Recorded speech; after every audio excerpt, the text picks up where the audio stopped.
Supreme court ने वक्फ संशोधन अधिनियम 2025 के कुछ प्रमुख प्रावधानों पर रोक लगा दी है, लेकिन अदालत ने पूरे कानून पर रोक लगाने से इनकार कर दिया है।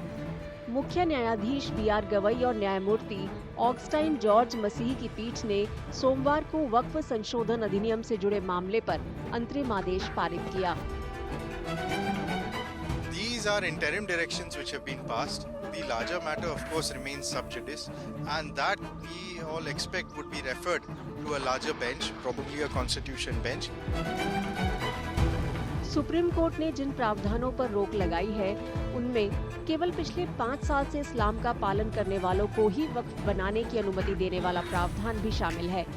पीठ ने उस प्रावधान पर भी रोक लगा दी है, जिसमें कहा गया था कि किसी संपत्ति को तब तक वक्फ नहीं माना जाएगा जब तक कि किसी सरकारी अधिकारी की रिपोर्ट में अतिक्रमण की पुष्टि न हो जाए।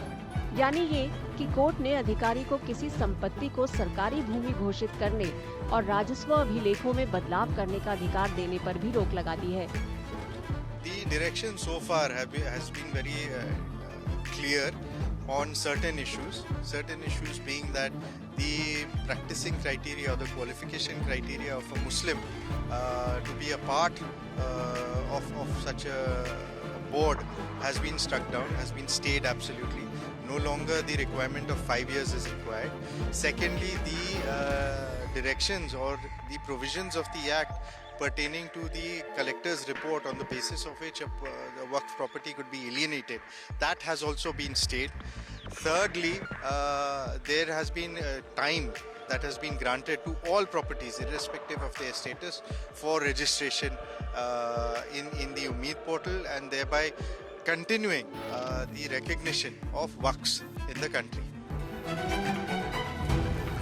वक्फ बोर्ड में गैर मुस्लिम भागीदारी पर पीठ ने प्रावधानों पर रोक लगाने से इनकार कर दिया, लेकिन कुछ सीमाएं तय की हैं। Now, as per the orders that have been passed today, in the council there shall not more than 4 non-Muslim members, and in the board there shall not be more than 3 non-Muslim members.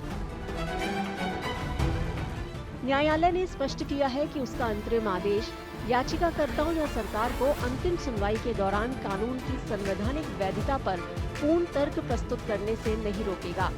गौरतलब है कि वक्फ संशोधन विधेयक 2025 संसद में 4 अप्रैल को पारित हुआ था।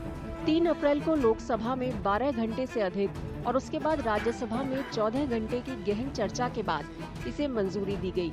5 अप्रैल 2025 को राष्ट्रपति द्रौपदी मुर्मू ने इस कानून को मंजूरी दी।